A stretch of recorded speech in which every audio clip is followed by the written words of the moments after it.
First question of this lecture, जहाँ पर आपको दिया हुआ है कि एक रिजिड वायर है which consist of a semi circular portion of radius R and two straight sections. ऐसा आपको दिख रहा है फिगर में साफ कि दो यहाँ पर आपको स्ट्रेट सेक्शन दिख रहे हैं और बीच में एक सेमी सर्कुलर पोर्शन है जिसका रेडियस आर दिया हुआ है। और आपको दिख रहा है साफ कि ये वायर जो है वो करंट आई कैरी कर रही है। ठीक है। और इसी रीजन में एक मैग्नेटिक फील्ड भी है बी, और डायरेक्शन आपको दिख रहा है साफ कि it's perpendicular to the plane and inside the screen, into the screen. तो हमें बताना है कि इस मैग्नेटिक फील्ड की वजह से what is the magnetic force on wire. ठीक है। तो ये क्वेश्चन अगेन हम सॉल्व करेंगे by that same concept of F I L cross B. अब यहाँ पर सवाल ये है कि हमको हमें एल क्या लेना चाहिए। करंट आई तो सिंपल दिया हुआ है, मैग्नेटिक फील्ड भी सिंपल दिया हुआ है, हमें एल क्या लेना चाहिए। तो जो section of wire magnetic field के अंदर है, मान लेते हैं वो यहाँ से स्टार्ट होता है, तो ये वायर का पूरा लेंथ वापस यहाँ तक जाता है। तो स्टार्टिंग पॉइंट ये है, एंड पॉइंट ये है।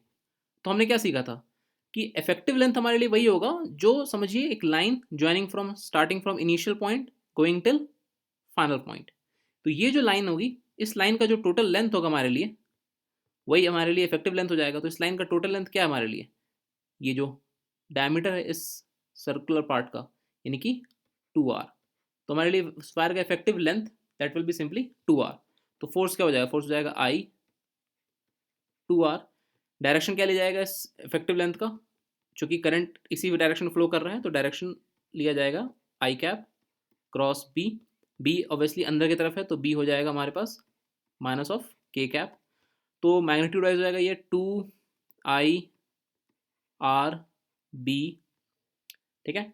और आई कैप क्रॉस माइनस के कैप है, तो आई कैप क्रॉस के कैप माइनस जे होता है, तो आई क्रॉस माइनस ऑफ के क्या हो जाएगा, वो हो जाएगा प्लस जे।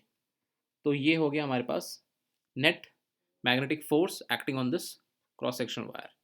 तो क्वेश्चन ज़्यादा बड़ा था, सोल्यूशन ज़्यादा उससे काफ़ी छोटा और सिंपल आसान था। तो हमेशा इस तरह क्वेश्चन में ध्यान रखिएगा कि आपको इफेक्टिव लेंथ पर ये समझिए सवाल है, इफेक्टिव लेंथ आपने निकाल लिया, अगले ही पल में आपको आंसर आ जाएगा। ओके। अब वैसे हम नेक्स्ट क्वेश्चन देखते हैं। Next question is that there is a straight horizontal wire of mass 10 milligram and length 1 metre, जिसके अंदर करंट कैरी कर रही है वो 2 एम्पियर। तो find the minimum magnetic field, minimum B, so that magnetic force balances its weight. तो again एक straightforward question है, समझिए एक तरह से ये तो अब मैकेनिक्स का सवाल हो गया कि एक वायर है, हॉरिजॉन्टल वायर है, और वो करंट कैरी कर रहा है 2 एम्पियर, और इसका लेंथ आपको 1 मीटर दिया हुआ है, साथ में इसका मास दिया हुआ है 10 मिलीग्राम। तो इस रीजन में हमें एक मैग्नेटिक फील्ड की मिनिमम वैल्यू बतानी है ताकि इसके वेट को वो बैलेंस कर पाए। यानी कि होना क्या चाहिए, इसका वेट जो होगा वो ऑब्वियसली बात है नीचे की तरफ होगा। वो वेट कितना होगा, वेट हो जाएगा इसका मास 10 मिलीग्राम एक्चुअली, तो वेट क्या हो जाएगा, वेट हो जाएगा 10। अब ये चूंकि मिलीग्राम है तो मिलीग्राम का मतलब क्या हो जाएगा, इसको अगर हमको केजी में कन्वर्ट करना है, ये हो जाएगा 10 × 10⁻⁶। एक्सेलरेशन ड्यू टू ग्रेविटी हम 10 ही मान लेते हैं, तो जी की वैल्यू हमने 10 ले लिया।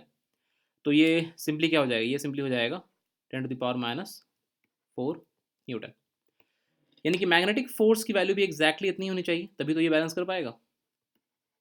तो मैग्नेटिक फोर्स की वैल्यू 10⁻⁴ ही होनी चाहिए। तो मैग्नेटिक फोर्स कहाँ से मिलता है, हमें मिलता है वो हमें आई एल क्रॉस बी से। तो आई की जगह पर 2 एम्पियर, एल की जगह पर 1 मीटर इंटू बी।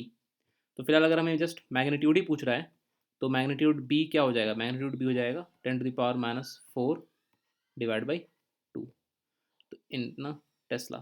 तो ये आपका आंसर हो गया, सिंपल। तो जस्ट वही एक ही कॉन्सेप्ट बार बार घूम रहा है कि I L cross B apply करना है, उसको अलग अलग तरीके से सवाल है, आप इजीली सॉल्व कर सकते हो, उसका भी सिंपल बेसिक मैकेनिक्स की जरूरत पड़ेगी। मैकेनिक्स के ही फ्रंट पे एक और सवाल करते हैं।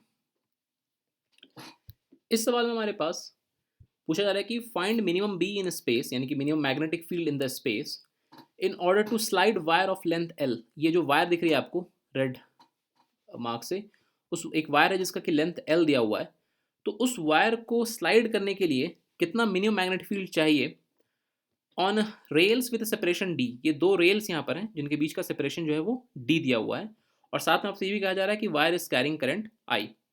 और इसके अलावा साथ में आपको ये भी दिया हुआ है इस फिगर में कि coefficient of friction between the wire and the rail that is mu. ठीक है। तो यहाँ पर भी थोड़ा मैग्नेटिक्स लगेगा और साथ में थोड़ा सा मैकेनिक्स लगेगा, यानी कि फ्रिक्शन बेसिकली, क्योंकि आपको कोएफिशिएंट ऑफ फ्रिक्शन दिया हुआ है। तो हम जानते हैं कि जब भी फ्रिक्शन होता है तो कोई भी पार्टिकल ऐसे खुद से मूव नहीं कर सकता, यानी कि फ्रिक्शन के प्रेजेंस में अगर किसी भी रॉड को मूव कराना है तो उसको आपको एटलीस्ट इतना फोर्स लगाना पड़ेगा जितना मैक्सिमम फ्रिक्शन फोर्स अवेलेबल है। तो एफ मैक्स यानी कि फ्रिक्शन फोर्स मैक्सिमम क्या अवेलेबल है, that is simply mu times normal. Normal क्या होगा, एम जी। यानी कि अगर इस रॉड का डेफिनेटली मास होना ही चाहिए, कोई ना कोई मास तो होना ही चाहिए। इस रॉड का मास अगर एम मान लेते हैं, तो अगर इस रॉड का मास एम है तो फिर उस केस में इसके ऊपर जो मैक्सिमम फ्रिक्शन फोर्स अवेलेबल है that is mu M G. अब अगर मान लेते हैं इस रॉड के अंदर टेंडेंसी है आगे इस तरफ जाने की, तो जाहिर सी बात है फ्रिक्शन फोर्स किधर काम करेगा, फ्रिक्शन फोर्स एफ जो है वो पीछे की तरफ काम करेगा। लेकिन आगे जाने के लिए टेंडेंसी है, इसका मतलब आगे इसको कोई कोई ना कोई फोर्स चाहिए जो इसको ड्राइव करेगा। तो वो कौन सा फोर्स हो सकता है, वो फोर्स होगा कि अगर इस रीजन में एक मैग्नेटिक फील्ड हो तो उस मैग्नेटिक फील्ड की वजह से, चूंकि ये वायर जो है वो आई करंट कैरी कर रहा है, तो इस पर एक मैग्नेटिक फोर्स लग सकता है। तो वो मैग्नेटिक फोर्स क्या इस पे लग सकता है, वो डेफिनेटली इस पे आगे हमको लगाना पड़ेगा। तो वो मैग्नेटिक फोर्स हमने क्या सीखा, क्या होता है, वो होता है आई एल क्रॉस बी। तो लेंथ इस वायर का हमें दिया हुआ है एल, करंट ये कैरी कर रहा है आई, तो ये हो जाएगा I L B magnitude wise. तो ये फोर्स डेफिनेटली आगे की तरफ होना चाहिए, उसी हिसाब से हम मैग्नेटिक फील्ड देंगे। लेकिन मैग्नेटिक फील्ड का आपको जस्ट मैग्नीट्यूड पूछ रहा है, आपको कहीं पर डायरेक्शन नहीं पूछ रहा है, तो हम फिलहाल डायरेक्शन में इंटरेस्टेड है भी नहीं। तो मैग्नेटिक डायरेक्शन जो भी हो, मैग्नेटिक फील्ड का मैग्नीट्यूड अगर बी है तो नेट मैग्नेटिक फोर्स क्या हो जाएगा, वो हो जाएगा आई एल क्रॉस बी।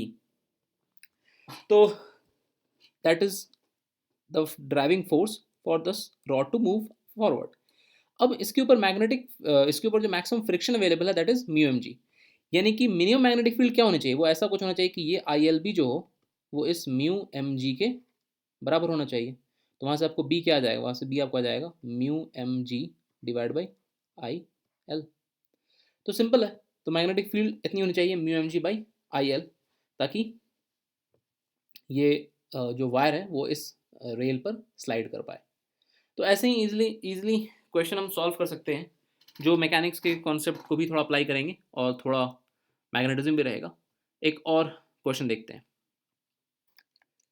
अब ये एक हमारे सामने सवाल है जहाँ पर आपको इस रीजन में जो मैग्नेटिक फील्ड है, वो मैग्नेटिक फील्ड कुछ इस तरह से दी हुई है कि B is equal to B not one plus X by L K. और साथ में आपको एक ग्राफ दिया हुआ है जहाँ पर एक्स एक्सेस है, वाई एक्सेस है।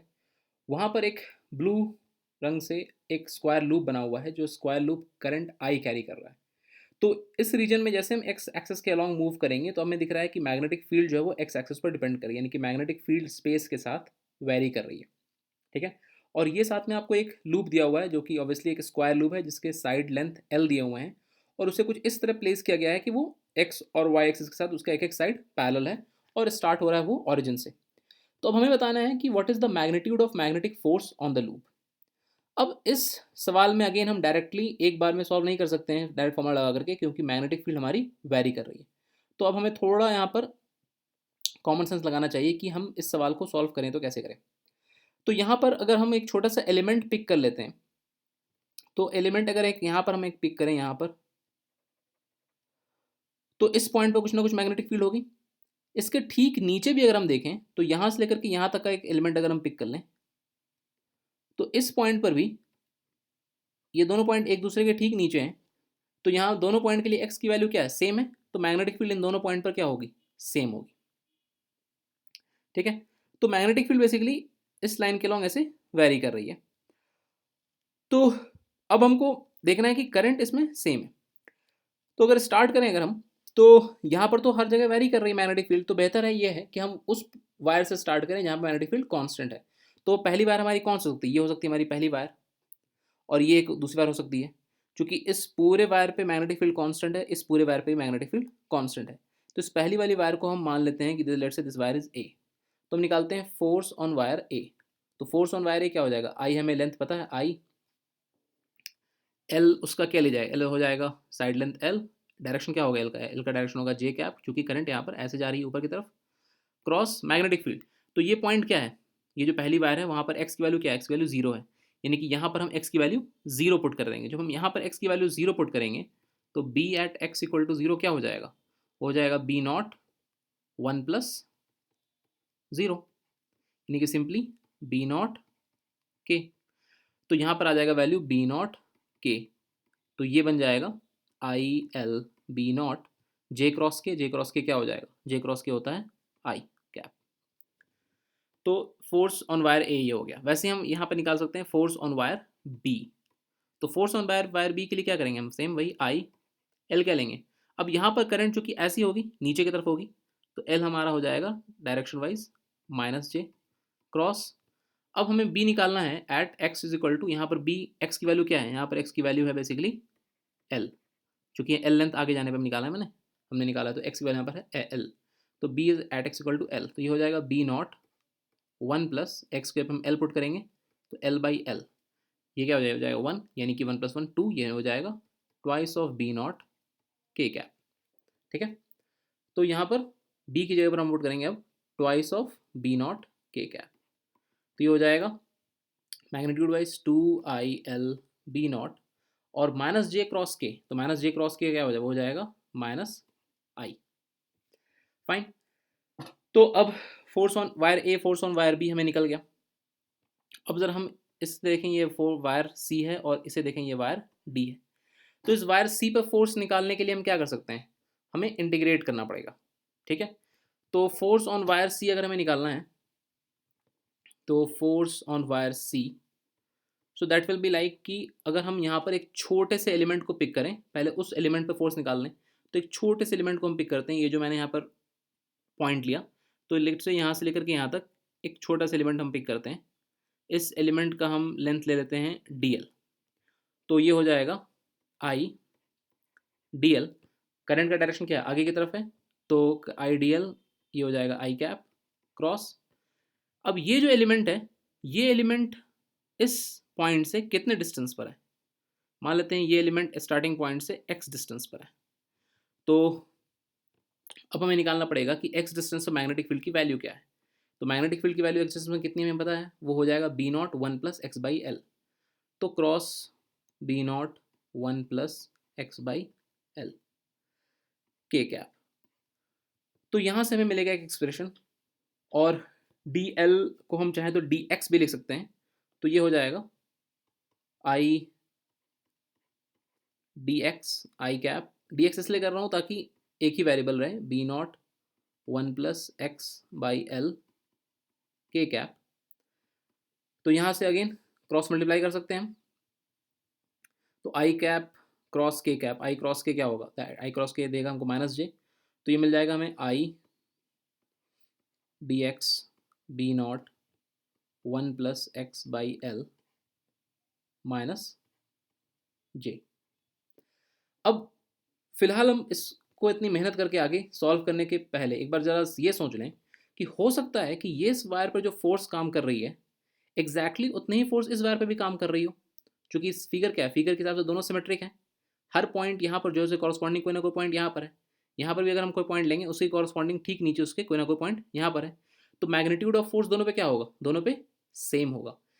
तो इसलिए अगर हम फोर्स ऑन वायर डी देखें, small element force on wire D, तो वहाँ पर सब कुछ तो वही रहेगा, मैग्नीट्यूड सेम रहेगा। क्यों सेम रहेगा, क्योंकि अभी हमने डिस्कस कर लिया कि हर जगह सब कुछ सिमेट्रिक है, एक पॉइंट यहाँ जो है वही पॉइंट यहाँ पर भी है, फिर एक पॉइंट यहाँ जो है वही पॉइंट यहाँ पर भी है, तो हर जगह मैग्नेटिक फील्ड एक ही तरीके से वैरी कर रही है, दोनों का लेंथ भी सेम है और दोनों में करंट भी सेम है, तो मैग्नीट्यूड तो सेम ही आना है। अब सिर्फ डायरेक्शन अगर हम चेक कर लें तो डायरेक्शन के हिसाब से यहाँ पर डी एक्स क्या बनता है, यहाँ पर डी एक्स बनेगा, करंट पीछे की तरफ जा रही है ना, ये बनेगा माइनस ऑफ आई कैप, और बाकी मैग्नेटिक फील्ड क्या रहेगा, वो तो सेम रहेगा, यानी कि मैग्नेटिक फील्ड सेम रहा और सिर्फ लेंथ का डायरेक्शन बदल गया, यानी कि सब कुछ करने के बाद I D x B not 1 + x by L करने के बाद जो ओवरऑल डायरेक्शन आएगा वो क्या आएगा, यहाँ पे माइनस आई क्रॉस के कैप हो रहा है, यानी कि ये हो जाएगा जस्ट जे कैप। इसका मतलब एक छोटा सा एलिमेंट एक दूसरे को क्या कर रहा है, यहाँ पर जो फोर्स है वो इस फोर्स को कैंसिल आउट कर रही है, यानी कि ये पूरे वायर पर जो फोर्स होगी वो ऊपर वाले पूरे वायर को कैंसिल आउट करेगी। तो अगर ये चूंकि मैं आपको एक्सप्लेन करा था इसलिए मैंने इतना सॉल्व भी किया यहाँ से यहाँ तक, अदरवाइज अगर आपको खुद सॉल्व करना है या मुझे सॉल्व करना होता है एग्जाम में ये क्वेश्चन, तो मैं इतनी मेहनत भी नहीं करता। मुझे साफ दिखाई दे रहा है कि हर जगह मैग्नेटिक फील्ड एक ही तरीके से वैरी कर रही है और इन दोनों में करंट का डायरेक्शन ऑपोजिट है, तो इन दोनों पे नेट फोर्स कैंसिल आउट हो जाएगा। क्योंकि हमसे पूछा क्या जा रहा है, हमसे पूछा जा रहा है कि what is the magnitude of magnetic force on the loop, तो हमें सिर्फ लूप पे निकालना है, कोई एक वायर पे निकालना नहीं है। तो नेट फोर्स के लिए हम क्या लेंगे, नेट फोर्स के लिए हम एफ ए और एफ बी का इस्तेमाल करेंगे। तो ये दोनों का मैग्नीट्यूड आपको साफ दिख रहा है, डायरेक्शन अपोजिट है, तो ये हो जाएगा just I L B not, एक दूसरे को क्या कर देंगे, ये कैंसिल आउट कर जाएंगे, और ये minus of I cap, net ज़्यादा मैग्नीट्यूड माइनस आई कैप की तरफ है, तो ये हो जाएगा इस पर नेट फोर्स। तो इस तरह से हमने सवाल सॉल्व कर लिया। तो ऐसे ही सवाल होते हैं, कुछ थोड़ा मैकेनिक्स लगेगा, कुछ थोड़ा मैग्नेटिज्म लगेगा। अब नेक्स्ट वीडियो लेक्चर में हम एच सी वर्मा की कुछ और इंटरेस्टिंग क्वेश्चंस सॉल्व करेंगे। Till then bye bye, take care.